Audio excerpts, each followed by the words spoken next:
dispersos, ya estamos hablando de diferentes temas. Así que por favor, si es tan amable, busque Mateo 26:41. Mateo 26:41, gloria al Señor.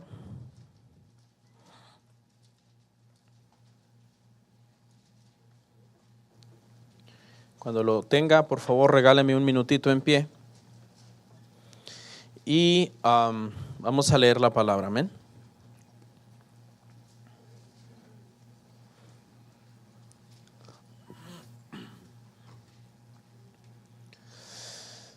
¿Listos, hermanos? Sí, leemos la palabra. Dice: velad y orad para que no entréis en tentación. El espíritu a la verdad está dispuesto, pero hay un pero en este versículo. Y ese es el problema. Ese es el problema que no nos deja orar. Pero la carne es débil. Pero la carne es débil. Ayúdeme a orar, hermanos. Padre nuestro, venimos ante tu presencia en esta mañana, humillando la carne, Señor, porque la carne no busca las cosas que son espirituales, la carne no le gusta congregarse, la carne no le gusta orar, la carne no le gusta leer la palabra. Nosotros el día de hoy hemos decidido someter la carne, Padre, para que podamos estar en tu casa, vencer toda tentación de ser irresponsables y no congregarnos. Hemos adorado y en este momento nos disponemos a oír tu palabra. Te pedimos que nos ayudes, Señor, que nos des sabiduría, entendimiento, para que este mensaje, Padre, sea de edificación para todos nosotros. Todo esto te lo pedimos en el glorioso nombre de nuestro Señor Jesucristo y rogamos recibirlo por la bondad de tu Espíritu Santo. Amén. ¿Pueden sentarse, hermanos? Gloria al Señor, Dios es bueno. Bienvenidos todos los que nos están mirando por internet también, les mandamos un saludo donde quiera que estén. El día de hoy vamos a ver un tema que hemos titulado, hermanos, ponga atención: para el cristiano la oración no es una opción. Para el cristiano la oración no es una opción. Yo no sé por qué, pero muchos cristianos han entendido que la oración es una opción. Y una opción es cuando tienes opción A, opción B, opción C, y tú puedes decidir entre cualquiera de estas opciones. Si usted alguna vez ha respondido un examen de opción múltiple, a usted le dan 3 respuestas y usted elige la que usted crea que es correcta. Entonces el Señor no nos dejó la oración como una opción, como diciendo que ya te convertiste, ya naciste de nuevo, ahí te van 3 opciones. A, debes orar. Inciso B, cuando estés muy cansado y tengas muchas cosas que hacer y hayas pasado de fiesta en fiesta y visitando amigos y perdiendo tiempo, esa es la opción B, dice el Señor, no ores, entiendo tu cansancio. Ora poquito, solo para la comida, gracias Señor, amén. Ora por ahí cuando ya sientas el agua hasta el cuello, y esa es la opción C, dice el Señor, no. El Señor nos dejó claramente estipulado en la palabra que si nosotros somos sus hijos, la oración debe de ser parte de nuestra vida. O sea, no es una opción dejar de orar. Tenemos que orar siempre. El orar, hermanos, fíjese, es uno de los mandamientos más importantes de la Biblia, el orar para los que somos hijos de Dios. Pero tristemente, hermano, las estadísticas demuestran que a los cristianos no les importa si es uno de los mandamientos más importantes de la Biblia. Es el mandamiento también que los cristianos más quebrantan de todos los mandamientos de la Biblia. Y usted dirá, no, pero es que yo no oro, pero tampoco ando haciendo cosas malas, pastor, ahí me la llevo más o menos. No oro mucho, pero tampoco peco mucho. Eso es una mentira. Porque está, hermano, establecido, o por lo menos a raíz de la experiencia de la historia de la iglesia, que las personas que oran menos son los que más pecan. Porque cuando nosotros oramos, nosotros entramos en comunión con Dios, en comunión directa con el Señor. Y esa oración es la que nos da a nosotros el temor para vivir de una forma adecuada. Así que le tengo una mala noticia. El que sabe hacer lo bueno y no lo hace, le es contado por pecado. Entonces usted está en pecado por no orar. Muchos, la mayoría, porque ¿qué cree, hermano? Le tengo otra mala noticia también. En la iglesia los espirituales son pocos. En la iglesia los espirituales se pueden contar, hermano, quizás con los dedos de la mano del pastor. Y los que no llevan su vida de acuerdo al cristianismo, eso abunda. Yo podría decir, sin temor a equivocarme, que más del 80% de ustedes que están ahí sentaditos y con esa carita de yo no fui, están en pecado porque no oran. Qué declaración tan fuerte. Este mandamiento es uno de los más quebrantados. Fíjese, hermano, que los discípulos estuvieron con Jesús por 3 años y medio aproximadamente, y en esos 3 años y medio no le dijeron: oye Jesús, enséñanos a predicar. Oye Jesús, enséñanos qué conferencias vamos a hacer ahora que tú ya te vayas. Enséñanos a planificar algunas estrategias para que la iglesia que tú nos estás mandando a que, ¿verdad?, tú vas a fundar y que quieres que la dirijamos, que funcione. No. ¿Sabe qué preguntaron los discípulos? Señor, enséñanos a orar. ¿Por qué? Porque cuando ellos veían orar a Jesús, ellos veían, hermanos, que en la vida de Jesús, Jesús era diferente. Los discípulos, cuando le pidieron a Jesús que les enseñara a orar, no es que ellos no sabían orar. Ellos sabían orar. Y oraban al estilo como se les había enseñado en la sinagoga o en el templo donde ellos asistían. Pero cuando ellos vieron cómo Jesús oraba, ellos quisieron aprender cómo Jesús oraba. Y eso es muy importante. Para nosotros, hermanos, orar no es una opción. Orar es un mandamiento que nosotros, como hijos temerosos del Señor, debemos de tratar de cumplir a cabalidad. Para el incrédulo, pues orar es una opción, porque no tiene padre. El incrédulo no es hijo de Dios. Para él orar es una opción, tiembla y se arrodilla. ¡Ay, el temblor! Viene el tsunami y reza, viene el huracán y llora. Él lo pudo haber hecho o no lo pudo haber hecho si no quiere, porque de todos modos no tiene a Dios como padre. Pero para nosotros como creyentes es pecado que nosotros no oremos, hermanos. Vamos a ver algunas cosas acerca de la oración. Primero, pastor, ¿cuánto tiempo se supone que yo debería de orar? Vamos a ir a Mateo 26:40, por favor. Mateo 26:40 dice: vino luego a sus discípulos y los halló durmiendo. ¿Habrá algún dormilón aquí hoy? No vino. Hay cristianos que les encanta dormir, hermano. ¿Y sabe cuál es su horario favorito? Domingo 12 del día. Justo cuando el pastor va a predicar. Y dijo a Pedro: ¿así que no habéis podido velar conmigo 1 hora? 1 hora les estaba pidiendo el Señor a sus discípulos que oraran con Él. Según algunas estadísticas, hermano, las personas que más oran son los musulmanes. Y los musulmanes oran aproximadamente 1 hora al día, según las estadísticas de estudios de universidades. Y se ha descubierto con tristeza que la oración en los cristianos ha bajado mucho en la cuestión de tiempo, porque se cree que antes los cristianos oraban un promedio de 30 minutos al día, se cree, ¿verdad? Pero eso ha venido disminuyendo. La palabra hora que se utiliza aquí en el griego es la misma palabra, H-O-R-A, hora, y significa, es un periodo de tiempo que en aquel entonces, cuando Jesús lo usó, oscilaba, escuche, entre un día entero o un instante. Eso es lo que Jesús prácticamente les está diciendo a sus discípulos.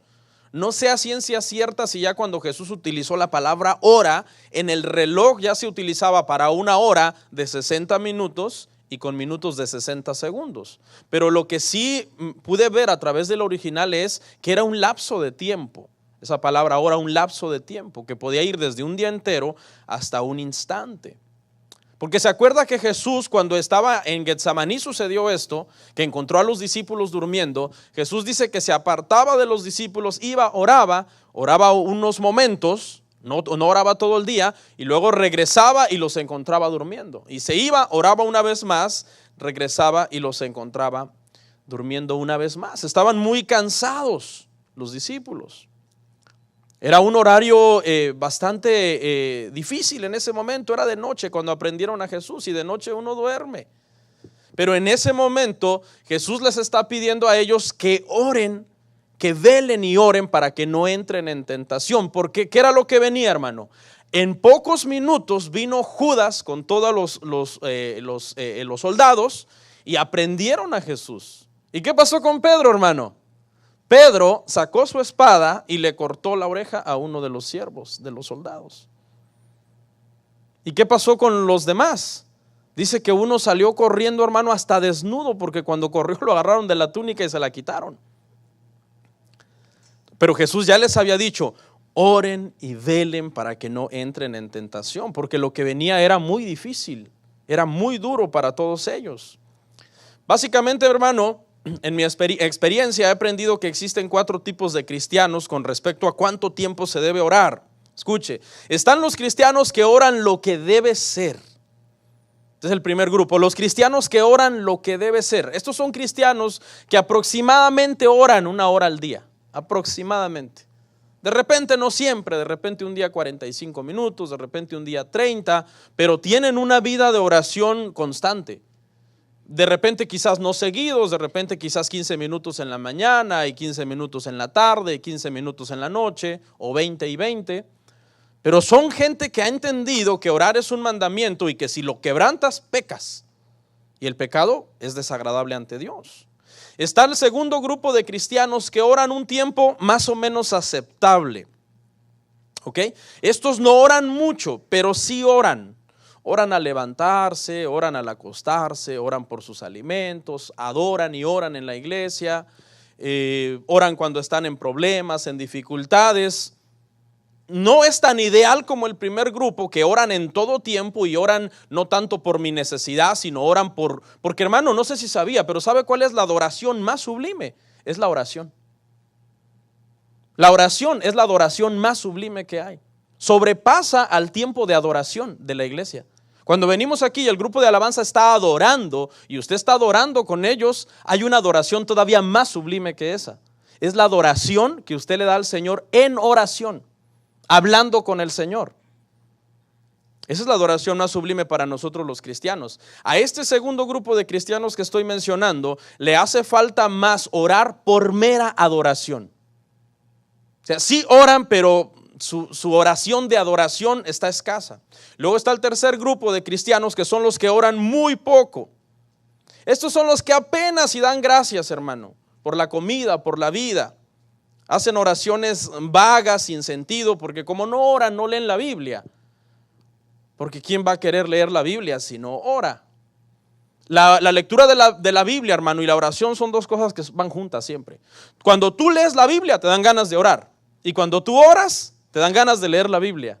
Como que se retroalimentan la una a la otra. Pero si no oras, entonces no tienes ganas de leer la Biblia. Y por cuanto no lees la Biblia, pues es lógico que no oras. Y el cuarto grupo de cristianos, escuche, los que nunca oran. Estos nunca oran. Nunca faltan a la iglesia. Hasta sirven.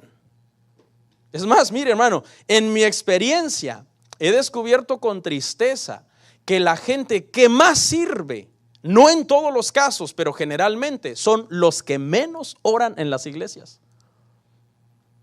Yo he descubierto eso en los años que tengo en el pastorado. Que la gente que más sirve, hermano, son los que menos oran. Oiga, hermano, esa contradicción. Y a veces hay hermanos por ahí sentados en una butaca en el anonimato que callados, tranquilos y ni sirven en la iglesia. Y son los que más oran muchas veces en las congregaciones.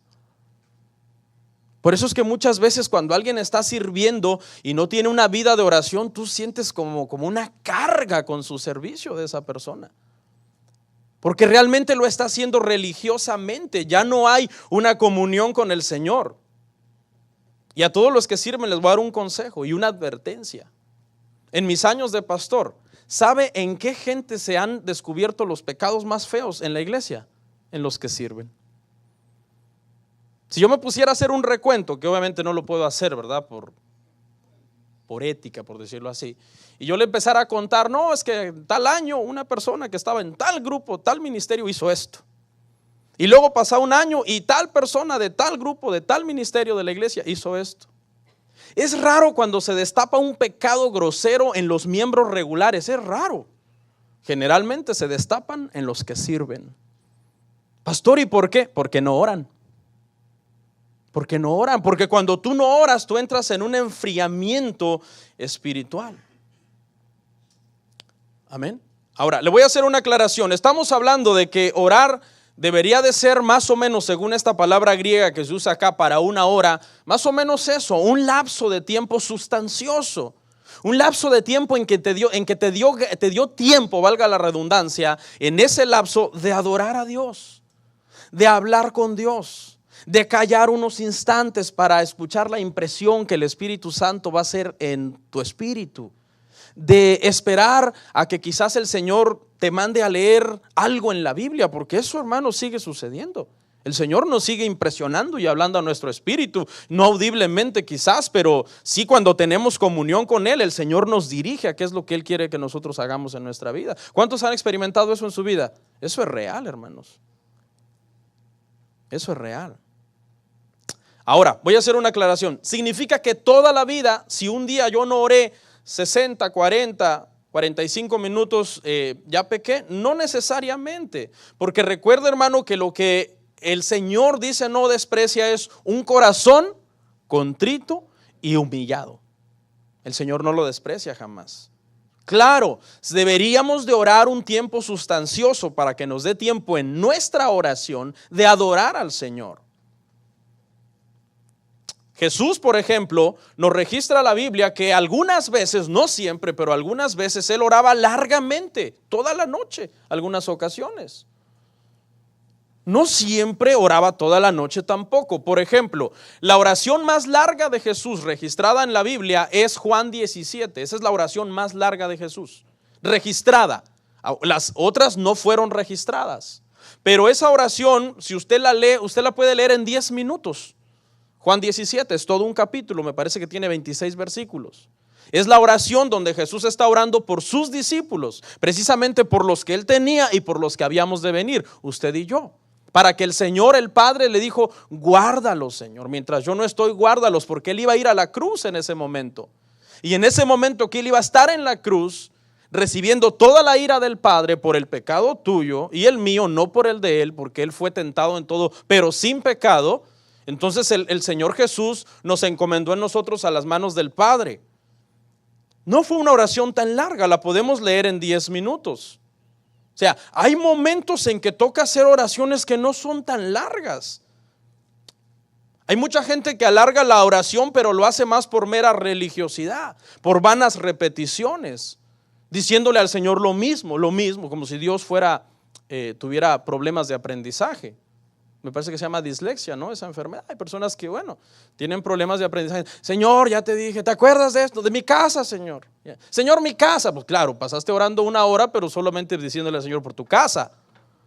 ¿Y a qué horas lo adoraste? ¿A qué hora le dijiste, tú eres bueno, tú eres santo, te adoro, bendigo tu nombre?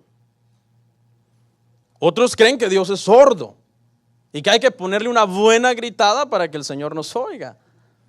Tampoco nos vayamos al extremo de que también nunca abramos la boca. Vea los extremos. No podemos ser unos gritones que todo lo oramos a grito partido, pero tampoco podemos cerrar nuestros labios, porque la Biblia dice que nuestros labios, ¿qué cosa? Den fruto, dice que haya fruto de labios, que confiesen que su nombre, el nombre del Señor. ¿Ok? Mire, vamos a ver 3 oraciones cortas, hermano, y con esto no estoy diciendo que la oración debe ser corta, no, pero lo que estoy tratando de evitar es que usted se vaya al legalismo de decir, a fuerza me tengo que tirar de rodillas 3 horas para que el Señor me oiga. Pues ni que el Señor fuera sordo. A fuerza tengo que repetirle al Señor 1000 veces lo mismo para que me entienda. Pues ni que el Señor fuera disléxico. Mire, la oración del publicano, Lucas 18:13.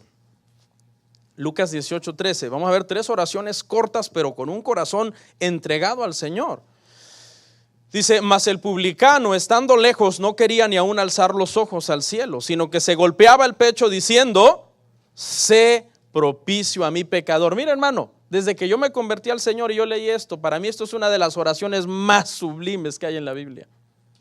Porque viene de un corazón tan sincero, viene de un corazón tan humillado, tan contristado comparado con el fariseo, porque se acuerda, estos son 2 que están orando.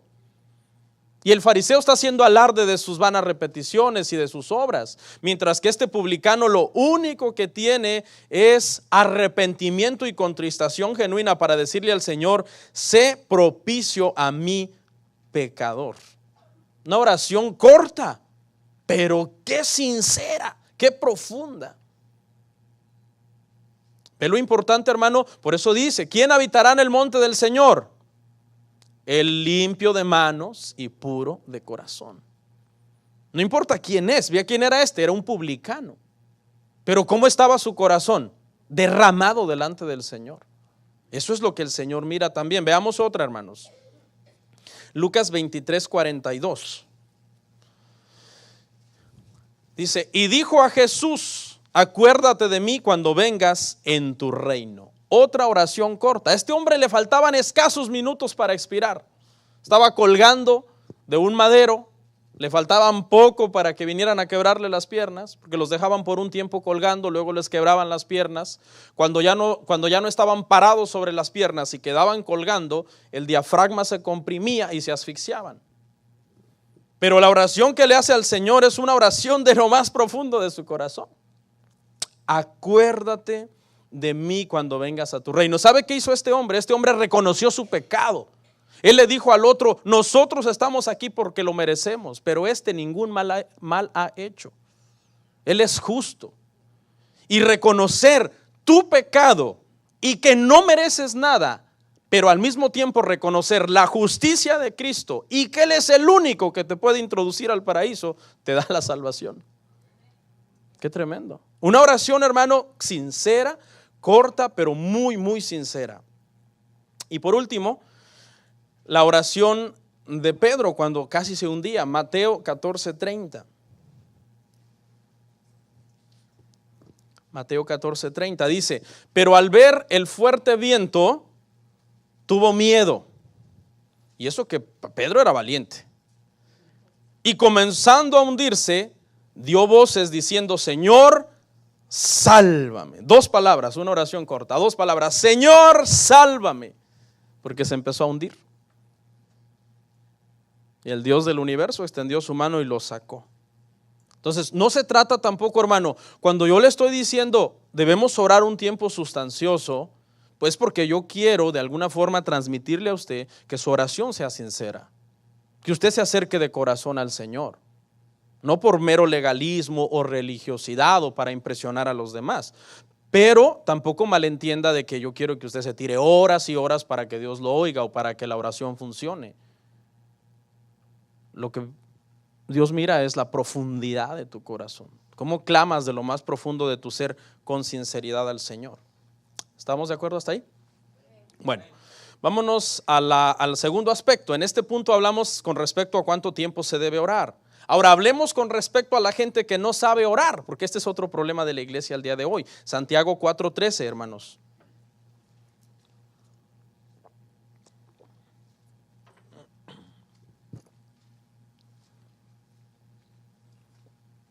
Vamos a leer al 17, ¿lo encontró? Dice, vamos ahora los que decís, hoy y mañana iremos a tal ciudad y estaremos allá un año y traficaremos y ganaremos, cuando no sabéis lo que será mañana. Porque, ¿qué es vuestra vida? Ciertamente es neblina que se aparece por un poco de tiempo y luego se desvanece. En lugar de lo cual deberíais decir, si el Señor quiere, viviremos y haremos esto o aquello. Pero ahora os jactáis en vuestras soberbias. Toda jactancia semejante es mala.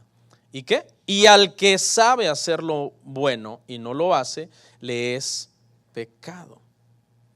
Sin temor a equivocarme, yo diría que el 50% de los cristianos no saben orar. Lo que saben es guerrear o decretar. Mire, hermano, ahorita con lo del huracán, un montón de gente decretando. Te deshago, te ordeno que te desvíes, como que fueran Dios.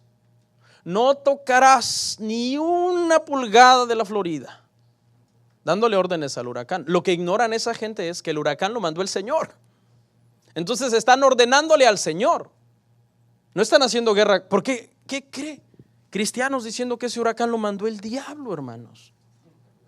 No, el huracán lo mandó el Señor. ¿Por qué? Bueno, ahí pregúntele usted al Señor. ¿Por qué cree que no les funcionó? Si el huracán hizo destrucción total en South Point, inundación, tremendo. ¿Dónde están los decretos? Es que eso no es orar. Les hago una aclaración, hermano, los decretos y la guerra espiritual no es oración. Jesús no hizo decretos. Jesús no dijo, yo decreto que no voy a la cruz. No, él dijo, Señor, pase de mí esta copa, pero no se haga como yo digo, sino se haga ¿qué? Tu voluntad. Le voy a hacer una pregunta. ¿Usted cree que cuando Jesús en su humanidad se estremeció por la copa, esa copa entienda juicio? Juicio. ¿Usted cree que cuando Jesús se estremeció por el juicio, hermano, que venía sobre él al ir a la cruz, lo hizo porque le tenía miedo a la cruz y a los soldados romanos? No, no. No, hermano, si después de Jesús crucificaron un montón de gente y antes de Jesús crucificaron un montón de gente. Pedro fue crucificado de cabeza. Alguien me preguntaba una vez y me dice, pastor, yo no entiendo, Jesús en el Getsemaní llorando y sudando gotas mezcladas de sudor con sangre pidiendo que pase esa copa, y vemos a Policarpo cantando en la hoguera mientras lo quemaban. ¿Qué pasó, Jesús? Pastor, ¿Policarpo era más espiritual que Jesús o qué? No, es que Jesús, todo el peso del pecado que cayó sobre él y la copa que él estaba diciendo, si pudiera pasar de mí pase, era porque la ira que iba a ser derramada sobre él no era la ira de los soldados romanos, ni la ira de las espinas, ni la ira de los clavos, ni la ira de la lanza, era la ira de Dios. Esa es la copa de juicio que nosotros debemos temer. Por eso la palabra les enseñó a los discípulos y les dijo, no temáis a los que matan el cuerpo, teman al que puede matarlos y echar su alma en el infierno. ¿Y quién es ese? Ese es Dios. Porque el juicio de Dios sobre el pecado, eso debería de estremecernos y de darnos miedo. Hay gente que tú le dices, hermano, no haga esto. ¿Quién es usted para juzgarme? Que me juzgue Dios. Debería darles miedo decir eso. Que me juzgue Dios. No sabes cuánto pesa el juicio de la ira de Dios. El mismo Jesús en su carne se estremeció ante el peso de la copa de la ira de Dios. Por eso es que vemos a otros mártires después de Jesús que fueron cantando, porque ya no era el peso de la ira de Dios sobre ellos. ¿Por qué? Porque el peso de la ira de Dios ya había caído ¿sobre quién? Sobre Jesús. Ahora, entonces aquí rapidito, con respecto a los que no saben orar, hermanos, se aprendan a orar. Ahorita vamos a dar una información para los que no saben orar y aprendan a orar. Pero hacer guerra y decretos y todo eso no es orar, hermanos, eso no es orar. 3, ¿con qué corazón se debe orar? Lucas 18, 11 al 12. Con respecto a nuestro corazón, hermanos, ¿con qué corazón se debe orar? Lucas 18, 11 al 12.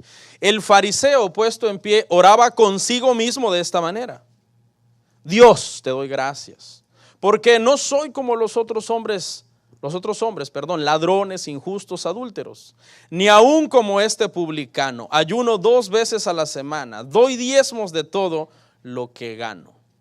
¿Usted cree que esa oración es agradable ante Dios? No. Dice que oraba, ¿con quién? Consigo mismo, porque Dios no lo estaba ni oyendo. Porque ¿qué dice la Biblia, hermano? Que cuando nosotros venimos al Señor con pleito, Este hombre venía, su corazón lleno de pleito, lleno de resentimiento. No soy como aquellos, no soy ni como este publicano. Cuando nuestro corazón está lleno, hermano, de pleito, de rencilla, de resentimiento, de orgullo, esa oración no es agradable al Señor. No es agradable, hermanos. Si tú te peleaste con tu pareja, con tu esposo, con tu esposa, y estás peleado, tienes una mala actitud, ahorita voy a orar con mi Padre Celestial que me restaure porque me siento mal. Señor, cállese la boca, váyase a pedirle perdón a su esposa, a su esposo, y después viene a hablar conmigo. Esa es una verdad. Este hombre venía así, con un corazón lleno de pleitos, lleno hermano, de soberbia, de arrogancia. Hizo un show, hermano. Dice que estos hombres amaban las oraciones largas en público y ensanchaban sus mantos y sus filacterías para que la gente les dijera rabí, maestro. En mi experiencia, hermano, he dicho mucho hoy en mi experiencia, ¿verdad? Pero bueno, se vale. Escuche, en mi experiencia, la gente que más show hace son los que menos espirituales son. El que más grita, el que más show hace. ¡Amén! ¡Aleluya! ¡Gloria a Dios! Vaya a preguntarle a su trabajo y dígale al jefe de él, dígale, oiga hermano, oiga jefe de esta persona, ¿cómo se porta este en el trabajo? No, este es un enojón, gritón, no se le puede decir nada y no se somete, le doy una orden y no la hace, quiere hacer como él quiere. Y pregúntele a sus hijos, ¿y cómo es como padre? Ay no, ese señor es un viejo amargado, es esto, es lo otro. Pero a veces, hermanos, son los que más show, más gritería y más espectáculo quieren dar. Eso es legalismo y es pecado y es religiosidad falsa. ¿Con qué corazón debemos de venir? Con un corazón contrito y humillado. 4. La oración íntima debe de ser en lo secreto, hermanos. Mateo 6:6. Mateo 6:6. Dice, mas tú cuando ores, entra en tu aposento y cerrada la puerta, ora a tu Padre que está en secreto. Y tu Padre que ve en lo secreto te recompensará en público. Hay oraciones públicas, ahorita vamos a hablar de la oración pública. Pero la oración de adoración, hermano, es una adoración en secreto con el Señor. Y nuestro Padre dice que está en lo secreto y nos oye en lo secreto, nos recompensará en público. En una ocasión yo viví con una familia, hermano, y yo tenía mi vida de oración, ¿verdad? Y yo respetaba su espacio de ellos, pero la oración de ellos yo la oía completita, hermano. Y eso que nos dividía una barda de concreto. Porque hay mucha gente que cree que entre más gime, que entre más grita, que entre más llora, que entre más alza la voz, eso es más espiritualidad. La oración en secreto, hermano, es algo hermoso en donde tú estás en comunión con tu Padre. Y esa debe de ser la oración número 1 del cristiano. La oración en secreto es la primordial, hermanos. La oración en público la hacemos porque por necesidad. Porque a veces hay que orar por alguien aquí en la congregación o en una casa, alguien te invitó y te tocó orar en público. Hay personas ahí que te están oyendo en público. Ese es el punto que sigue. La oración en público. Marcos 12, 38 al 40.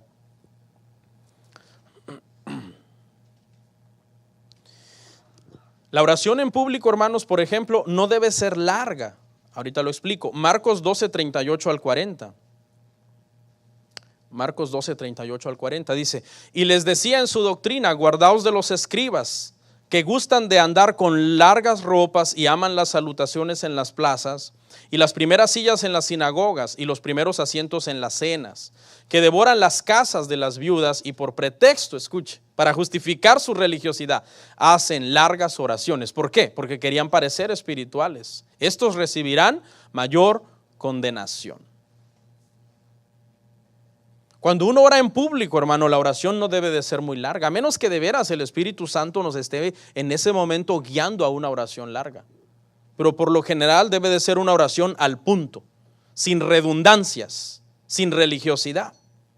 Porque cuando haces eso en público, entonces tu carne te puede traicionar y a lo mejor ya no estás orando para el Señor, sino para los que te están oyendo. Que oigan, cómo oro, qué palabras tan rebuscadas uso. Aunque no sepa ni qué significa. 6. Estamos viendo, hermano, algunos aspectos de la oración, pero ya vamos a hablar de cómo debemos orar. Cuidado con las oraciones rebuscadas. Mire, ese es el punto que sigue. Mateo 6, del 7 al 8. Dice Mateo 6, del 7 al 8. Y orando no uséis vanas repeticiones, como los gentiles, que piensan que por su palabrería serán oídos. No os hagáis pues semejantes a ellos, porque vuestro Padre sabe de qué tenéis necesidad antes que vosotros le pidáis. Entonces no se trata, hermano, de usar vanas repeticiones. Eso lo hacen los gentiles. Eso se llama rezar. Estar diciendo lo mismo, repitiendo lo mismo. Ok, ahora sí, bueno, entramos a la segunda parte y última del sermón. Ahora, pastor, ¿por qué tengo que orar? Vamos a ver razones bíblicas. ¿Por qué nosotros dijimos que la oración no es una opción? La oración es un mandamiento para nosotros. Número uno, hermanos, tenemos que orar porque es un mandamiento bíblico, dado en el Antiguo Testamento y en el Nuevo Testamento. ¿Ok? Porque en el versículo base que usamos, que no lo voy a volver a citar porque ya lo vimos, Jesucristo le dijo a sus discípulos, velad y orad. O sea, es una expresión imperativa. Imperativo significa como una orden. No es una opción, es una orden para todos los cristianos. Debemos orar al Señor. Okay. Algo grave que está pasando hoy en día, hermanos, dentro de las congregaciones, no todas, pero sí algunas, es, hermano, que uno puede caer en el extremo de irse tanto en el tema de la soberanía de Dios, que el tema de la soberanía de Dios, hermano, es una doctrina básica en el cristianismo. Cristiano que no sabe que Dios es soberano, o sea, está perdido. Está perdido. Ahora, ¿cuál es el problema de abusar de esa doctrina? El problema de abusar de esa doctrina es que tú digas, por cuanto Dios es soberano, pues voy a dejarlo todo a su soberanía. De todos modos, lo que me va a pasar mañana, el Señor ya lo tiene decretado. Si mañana yo voy a chocar y el Señor ya lo decretó en la eternidad, ¿puedo cambiar yo eso con mi oración? Fíjese el error de pensar así. O si mañana a mí me va a ir bien, mañana el Señor me va a dar una bendición, entonces ¿para qué me arrodillo a decirle, Señor, dame una bendición mañana? Si Él ya la decretó y ya es algo que va a suceder, tenga cuidado. Dios sí es soberano y lo que Él ya decretó para mañana, para nosotros lo va a hacer tal y como Él dijo, pero tenemos que orar. Tenemos que orar. Tenemos que encomendar nuestra vida en el Señor, pedir por las personas. Aunque la oración, escucha, hermano, no cambia los decretos del Señor, la oración es algo que alinea nuestro espíritu con la voluntad del Señor. No se trata de orar para cambiar la voluntad del Señor, hermano. Se trata de orar para que nuestra voluntad cambie y acepte lo que el Señor va a hacer. No se trata de cambiar a Dios. La oración, muchas veces tú tratas de cambiar algo con la oración. Señor, por favor, que esta situación cambie. Desvía, Padre, si así tú lo puedes, desvía el huracán.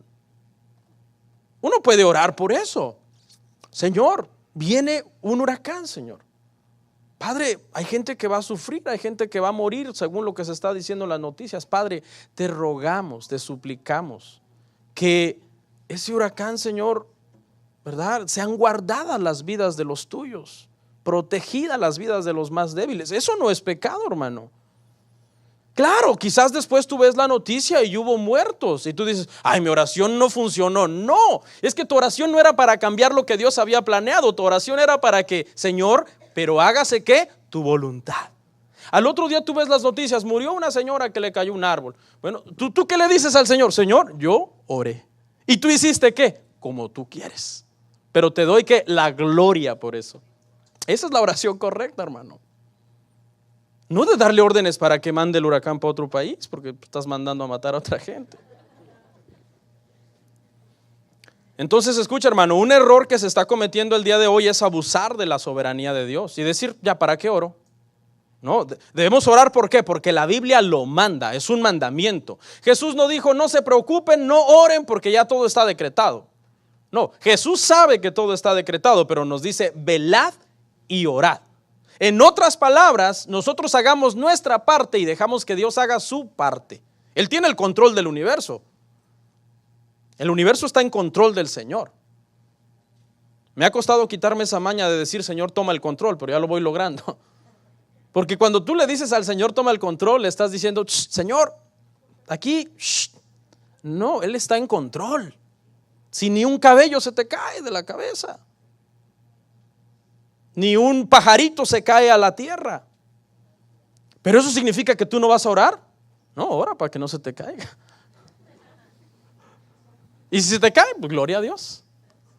O sea, no confundamos una cosa con otra, hermano. Escuche, entonces la primera razón por la que tenemos que orar es porque es un mandamiento. Segunda, y esta me gusta mucho, para humillar el orgullo humano. Salmo 138, 6.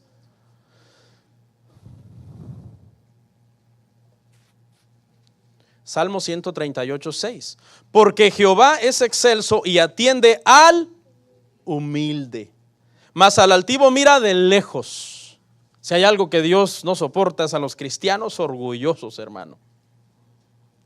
Tengan cuidado, no se nos vaya a subir, hermano, porque servimos el orgullo, porque eso es desagradable ante el Señor. O que alguien venga y te diga, qué bien lo estás haciendo. Wow, yo quiero ser como tú. Tenga cuidado con ese tipo de expresiones, porque pueden dañar tu corazón y entonces Dios te va a tener que humillar para que seas su siervo, porque los siervos del Señor, si hay algo en lo que debemos trabajar, hermanos, es en la humildad. Y nos cuesta por naturaleza, porque yo no podría decirle, aquí hay gente humilde, aquí no hay ni un humilde, no se hagan. Lo que pasa es que la carita que ponen parece humilde, pero dígale algo que no le guste a esa persona que usted dice que es humilde, contradígalo. Cuando él venga y esté hablando, dígale, no es así, estás mal. La Biblia dice esto. No, hombre, hermano, saca las uñas y te destroza el rostro. La gente parece humilde. David cayó en arrogancia, hermano. David cayó en arrogancia. Un siervo conforme al corazón del Señor. Así lo llamó el Señor. Pero no lo traje, pero usted lo lee en su casa. En el Salmo 119, 71, hay unas citas que las doy, hermano, que no las traigo. Escuche, pero es estratégico, es por el tiempo. David dijo, bueno me es haber sido humillado para que aprenda tus estatutos. O sea, David en otras palabras dijo, me lo merezco. Había yo caído en orgullo. Qué bueno que el Señor me humilló. Esa es la reacción de un hijo de Dios. Esa es la reacción de un verdadero siervo de Dios, hermano. No, David no empezó a justificar, no, pero es que Betsabé estaba ahí desnuda y pues, la verdad, no sé qué, mi esposa ya tenía días que andaba de mal humor conmigo. No, él no empezó a buscar justificarse. El siervo de Dios reconoce su pecado, cae de rodillas ante el Señor. ¿Se recuerdan de Nabucodonosor? Todo esto lo he construido, Daniel 4, lo lee en su casa, con la fuerza de mi poder. ¿Qué hizo el Señor? Dice que se volvió una bestia, hermano. Le crecieron plumas, garras, y se fue al bosque, al campo, a comer entre las bestias, hermano. Así que o te humillas o te humillan. No vaya a ser que después andes actuando como bestia. Sí, en serio. Hay gente, hermano, que se vuelve irreconocible. Cuando ya te cuentan, no, es que ando en esto, wow, ¿cómo llegaste ahí? Empezó a actuar como bestia. Dice que hay gente que a veces les ponen de apodo medio bestia, ¿no? Entonces hay que tener cuidado. ¿Qué hizo el Señor? Lo humilló. Dice que cuando alzó su mirada al cielo y reconoció al Dios del cielo, fue restaurado a su posición como hombre. Y el hijo pródigo, ¿cuántos se acuerdan del hijo pródigo? Estaba a punto de comerse las algarrobas de los cerdos. Lucas 15, ahí lo puede usted leer. Cuando alzó su mirada al cielo. La oración, hermanos, escuche, humilla el orgullo humano. Entonces, si tú eres una persona soberbia, que te cuesta humillarte, el resultado es sencillo. Si te cuesta humillarte, te va a costar comunicarte con Dios. Porque es claro, Dios no puede hablar con un altivo a menos que primero lo humille y el altivo se humille y entonces se establece la comunicación. Dios lo tuvo que hacer con David, lo tuvo que hacer con Nabucodonosor, lo tuvo que hacer con el hijo pródigo. No te vas a humillar, ahí estás, ahí vas a estar. No, y hay gente que se ensoberbece, sabe que anda mal y dice, y no sé qué, y seguiré así. Bueno, Estás peleando con el Dios del universo. Así que hay que doblar rodillas en humildad, hermanos, al Señor. 3, ¿por qué más, pastor, tengo que orar? Para mantener viva nuestra relación con Dios. Santiago 4:8. ¿Almorzaron, hermanos? Porque voy viendo acá las hojitas como que voy atrasado. Santiago 4:8 dice: acercaos a Dios y Él se acercará a vosotros. Pecadores, tranquilos, aquí dice: limpiad las manos y vosotros los de doble ánimo, purificad vuestros corazones. ¿Qué haces tú cuando tienes una amistad y quieres que esa amistad se conserve? Tienes comunicación con esa persona. Algunas veces por geografía, que quizás tu amigo se alejó, tú te alejaste, la distancia, la comunicación, ¿qué pasa? Se enfría. Cuando vienes fíjese que a mí me pasó algo bien curioso, ¿no? Yo tuve mis amigos en la secundaria y bueno, ahora con el Facebook uno se conecta con gente que tú conociste antes, cuando el Facebook no existía. Y entonces, cuando tú encuentras a un amigo, tú te quedas con la misma impresión que es el mismo amigo que tú dejaste cuando tú tenías 15 años, 16 años en la secundaria. Y te acuerdas de cómo era. Era mi super amigo. Éramos los best friends. No, hombre, cuando lo encuentre le va a dar un gusto. Y no, hombre, nos vamos a entender bien y vamos a restablecer la comunicación. Cuando lo encuentras te das cuenta que es un extraño. A mí me ha pasado muchas veces con muchos amigos que he encontrado. Un extraño. ¿Por qué eres así? ¿Por qué es así esta persona? No es la persona con la que yo estuve acostumbrado a tener una amistad. Y tú también para él resultas un extraño. ¿Por qué? Porque en todos los años la comunicación se perdió, la relación se enfrió y se volvieron extraños. Hay muchos cristianos para los cuales Dios es un extraño. Porque tiene meses y en algunos casos peores, años que no abren su closet y se encierran a solas y dicen: Señor, heme aquí. Sé que no ando muy bien, Padre. Perdóname, yo creo en ti. Me cuesta, estoy luchando, me cuesta, ayúdame. Dame más de tu gracia, más de tu favor. Ahí es cuando se restablece la comunicación y la carga es quitada. Pero la oración, hermano, mantiene viva nuestra relación con el Señor, nuestra comunicación con el Señor. La que sigue, hermanos. 4, ¿verdad? ¿Por qué más? Escucha, esta es muy importante. Para recibir ayuda, para hacer la voluntad del Señor. ¿Por qué? Porque Jesús dijo: el espíritu está dispuesto, pero la carne es débil. Cualquiera de ustedes que están aquí, hermano, no importa cuán buenas intenciones tengan de agradar al Señor, sin la ayuda del Señor no lo pueden hacer. Por eso no podemos abusar de la soberanía de Dios. Ya el Señor me salvó, me eligió soberanamente. Ya recibí su gracia, ya recibí todo. No abuses de eso. Tú debes de orar porque el Señor seguirá derramando y sobreabundando su gracia. Nosotros humanamente no tenemos la capacidad de poder hacer la voluntad del Señor. Humanamente no tenemos la capacidad, hermano. Nosotros logramos hacer la voluntad del Señor cuando a través de la oración y la comunicación con el Señor recibimos su gracia, su favor para poder continuar. ¿Usted se acuerda de los discípulos en el aposento alto? Tenían una gran tarea: trastornar a Roma y a su imperio con la iglesia y cambiar prácticamente al judaísmo por el cristianismo. Y no tenían muchos recursos.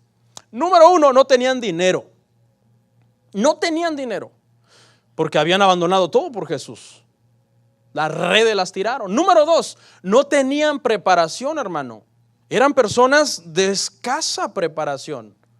Por eso se les llamaba Galileos. Galileo significaba ranchero, rural, alguien que tenía un acento.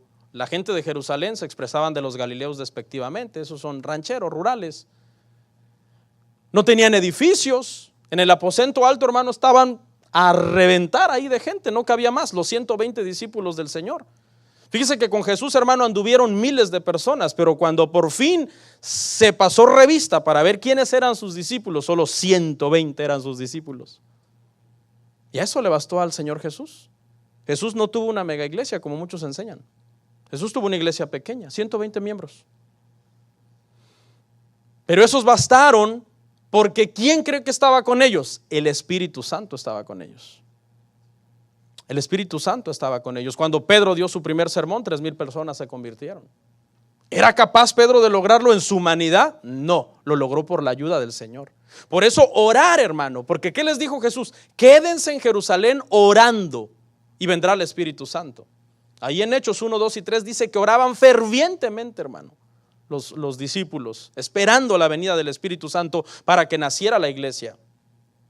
Si Pedro necesitó orar fervientemente, y Juan y Jacobo y todos los apóstoles, para poder llevar a cabo la empresa de plantar la iglesia cristiana en el mundo, mucho más nosotros, hermano, necesitamos orar. Te puedo asegurar que si tú no oras, si tú no haces caso, como le dijo el predicador que le predicó a Spurgeon, ¿no? Si tú no haces caso de este sermón el día de hoy, casi te puedo garantizar que en unos meses o en un año, algo va a salir por ahí. Algo estás haciendo escondido.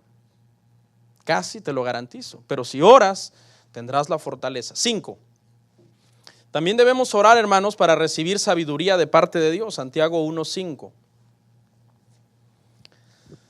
Dice: si alguno de vosotros tiene falta de sabiduría, pídala a Dios, el cual da a todos abundantemente y sin reproche, y le será dada. La oración es una fuente inagotable de sabiduría. ¿Ok, hermanos? Hay decisiones difíciles que tomar. Necesitamos al Señor. Necesitamos que nos dirija, pasar tiempo de rodillas pidiendo al Señor: dirígeme, Padre, yo sé que tú eres soberano y todo lo tienes orquestado, pero me arrojo a tu voluntad. Ayúdame, guíame, dame entendimiento. 6. Para vencer la ansiedad. Primera de Pedro 5, 6 al 7, hermanos. Primera de Pedro 5, 6 al 7. Humillaos pues bajo la poderosa mano de Dios, para que Él os exalte cuando fuere tiempo, echando toda vuestra ansiedad sobre Él, porque Él tiene cuidado de vosotros. Nosotros, hermanos, somos espíritu, pero también somos cuerpo. Y en el cuerpo, hermano, muchas veces se produce ansiedad. La ansiedad puede ser producida por vacío. ¿Te sientes vacío? La ansiedad puede ser producida por soledad. ¿Tú te sientes solo? La ansiedad puede ser producida por escasos recursos. De repente tus recursos son muy escasos y siempre estás batallando para pagar o para esto, para lo otro. Entonces eso produce ansiedad en nosotros. ¿Ok? El diseño de Dios es que esa ansiedad sea llenada por Él, por su presencia real y viva en nuestra vida.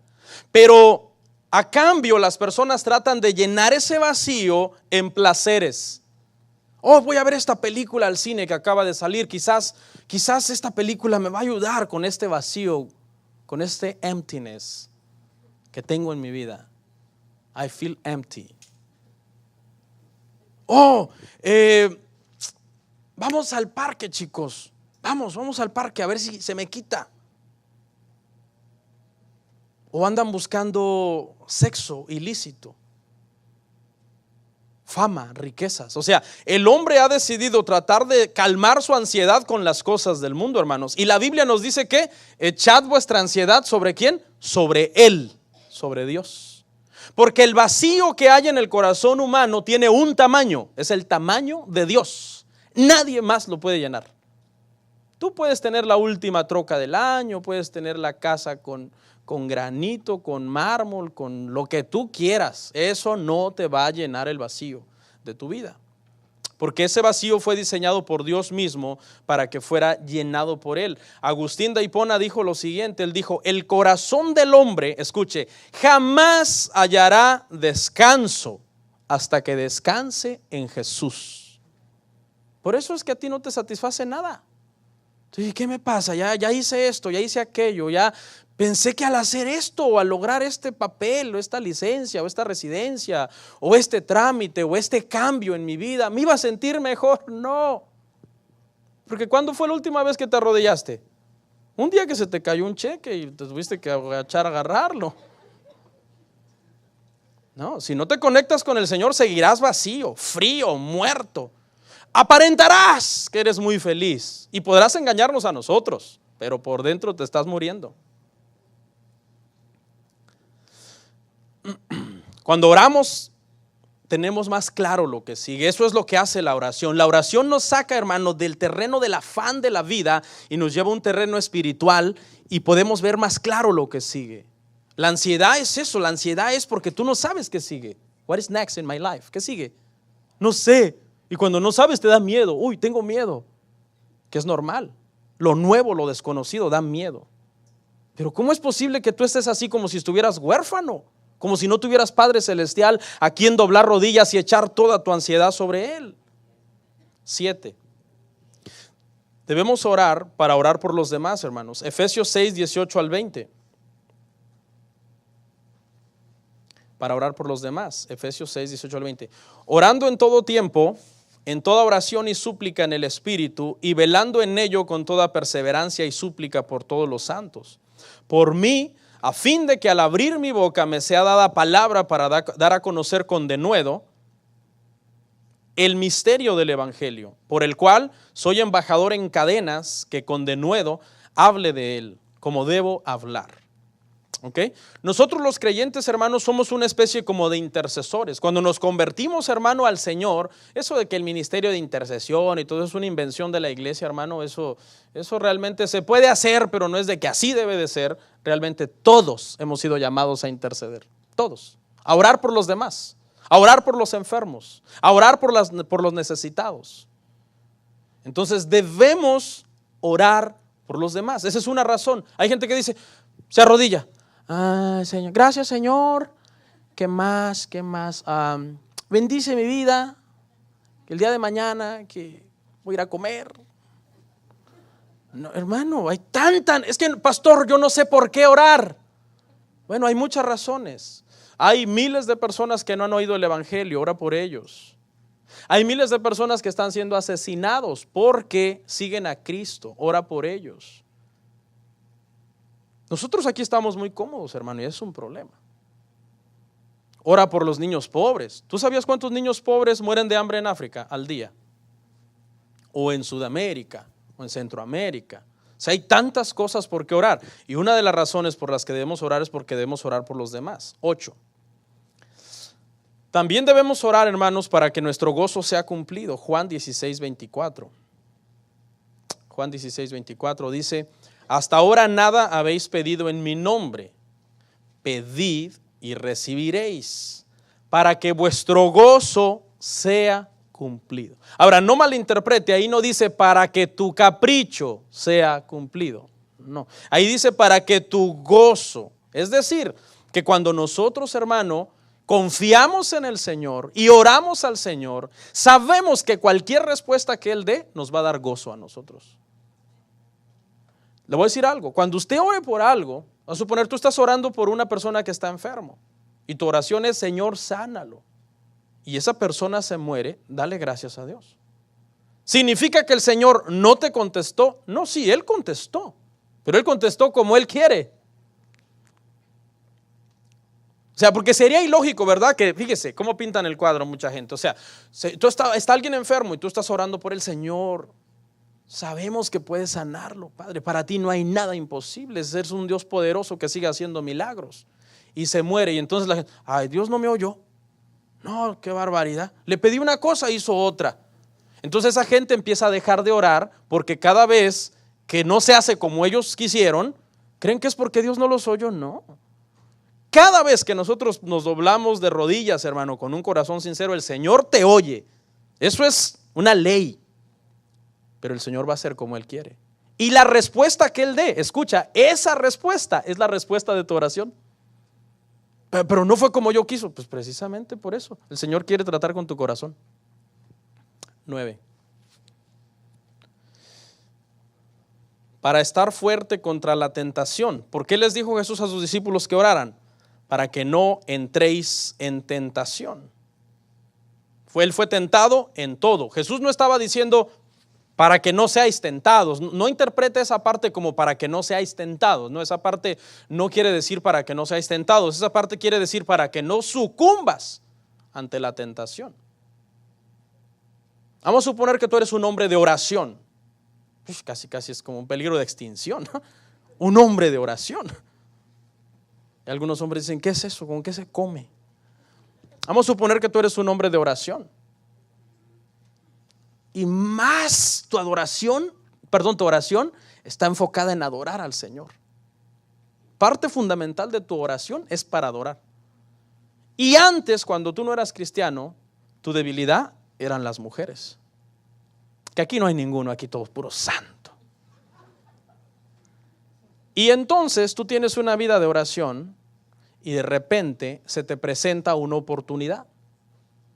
Una mujer bonita, agradable, empieza a acercarse con malas intenciones. ¿Qué va a pasar? Desde el primer momento tú detectas eso.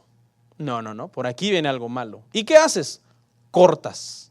Porque el problema está cuando tú te pones a juguetear con la tentación. Ese es el problema. El hombre que ora, él no dice, no, de todos modos lloro mucho y no va a pasar nada porque lloro mucho. No, desde el primer momento se porta seco, serio y frío. Y la mujer se da cuenta que no hay entrada por ahí.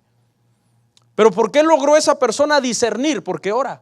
¿Por qué logró soportar la tentación? Porque a lo mejor un flashazo, un pensamiento le dijo, nadie se va a dar cuenta. Y mírala, está más bonita que tu esposa.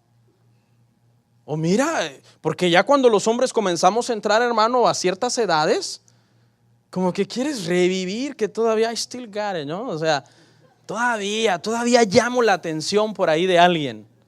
Y se puede meter una especie de ego, de orgullo de hombre y decir, pues, ¿por qué no, hombre? Si todavía levanto el polvo. No. Pero como tú eres una persona que ora, yo tengo un dicho que a veces es mejor parecerle a las mujeres descortés y no coqueto. Sí. A lo mejor alguien dice, ay, qué frío, que el pastor. Mejor ténganme por descortés y no porque ando ahí coqueteándole a nadie. Porque hay que cuidarse, hermanos. Y último, para pedir, Filipenses 4:6, debemos orar para pedir. Ya terminamos, hermanos. Solamente desarrollamos este punto y terminamos. Para pedir, Filipenses 4:6, por nada estéis afanosos, sino sean conocidas vuestras peticiones delante de Dios, en toda oración y ruego, con acción de gracias. ¿Sí ve? Sí, Dios es soberano, pero la Biblia te dice que, aunque Él sea soberano y Él sabe lo que Él va a hacer, tú de todos modos debes doblar tus rodillas y venir con peticiones, con oración, con ruego y con acción de gracias. Es pecado no pedirle al Señor, hermanos. Debemos pedirle, claro, conforme a su voluntad. Entendiendo que no solamente se trata de dame, sino también, eso es solamente una parte de tu oración. Pastor, ¿pero para qué? Si Él ya sabe de qué tenemos necesidad. La palabra dice, no os preocupéis porque Él ya sabe de qué tenéis necesidad. Sí, o sea, lo que quiere decir ese verso es que debemos de pedir con paz en nuestro corazón. Señor, el pan nuestro, ¿qué dijo Jesús? De cada día, dánoslo hoy. Jesús mismo nos enseñó que hay que pedir. Esa palabra pan ahí no se imaginen necesariamente solo un pedazo de pan. Esa palabra griega significa todo lo que necesitas. Pastor, pero si todo obra para bien. Sí, todo obra para bien, pero de todos modos debes orar. Acabo de citar un versículo que dije que no es bueno preocuparse. Hace unos días yo estaba preocupado por algo. Entonces yo dije, porque hay gente que ha hecho un cliché cristiano que dice ese cliché, dice que es pecado preocuparse. Entonces hace unos días yo estaba preocupado por algo y dije, wow, estoy pecando porque estoy preocupado por algo. Entonces me dio curiosidad ese tema y me fui a la Biblia a investigar. Digo yo, ¿de verdad es pecado preocuparse? Y entonces descubrí que en la Biblia hay dos versos, bueno, hay varios, pero hay dos que aparentemente se contradicen con el tema de la preocupación. En un verso Jesús les dijo a sus discípulos, no os preocupéis por qué habéis de comer, por qué habéis de vestir, por qué habéis de beber. Está bien. Pero el problema es que hay otro verso donde Pablo dice, sobre mí se agolpa una gran preocupación por la iglesia. Dije, bueno, pero Pablo estaba en pecado preocupándose. Entonces me fui a investigar, hermano, y en realidad lo que Jesús quiso decir cuando Él dice, no os preocupéis, es, escuche, que lo que no debemos es dudar de que Él tiene el control. Eso es lo que significa realmente, porque ¿quién no se va a preocupar? Tendrías que ser una piedra. Tendrías que ser una piedra para que veas que algo malo pasó y tú digas, o sea, no pasa nada. No, tenemos emociones. Entonces descubrí en realidad, hermano, que las preocupaciones de la tierra nos llegan como un flechazo a nuestro corazón, y que es imposible no preocuparse. Tendríamos que ser una piedra. Pero lo que significa es que no dudes que Él tiene el control. Eso es lo que Jesús está queriendo decir. Por eso Pablo se preocupaba por las iglesias. De hecho, a mí me encanta preocuparme. ¿Sabe por qué? Descubrí, hermano, que la preocupación es un sistema de defensa. Eso es la preocupación. Cuando alguien viene y me dice, pastor, quiero hablar con usted, yo le digo, de una vez adelánteme un poco para empezarme a preocupar con tiempo. Porque yo no quiero que usted me agarre de golpe y empezarme a preocupar en un segundo. No, yo de una vez me quiero empezar a preocupar.